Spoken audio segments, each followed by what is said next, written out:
Maintenant, on va parler du mot-clé self qui fait référence à la classe elle-même. Il est souvent utilisé dans le contexte des variables et des méthodes statiques pour se référer aux éléments de la classe.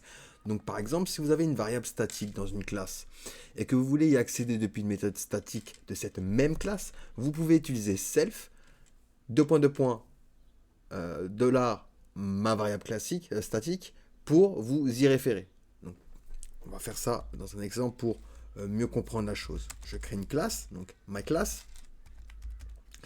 Et ici, par exemple, on va lui donner une variable private statique.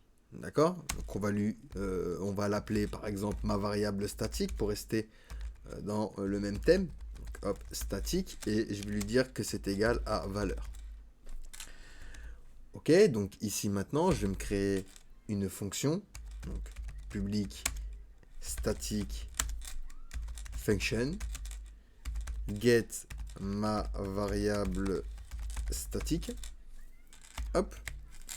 Et cette fonction, elle va me return self, $, ma variable statique.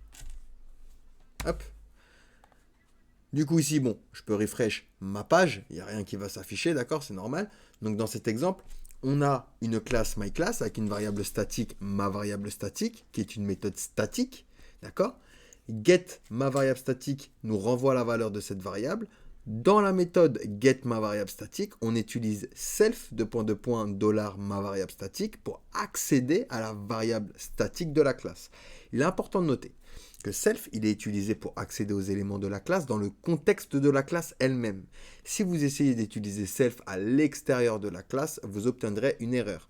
De même, si vous essayez d'utiliser self pour accéder à des éléments non statiques d'une classe, vous obtiendrez une erreur, car self est utilisé uniquement pour accéder aux éléments statiques de la classe. Allez, on passe du coup à la suite.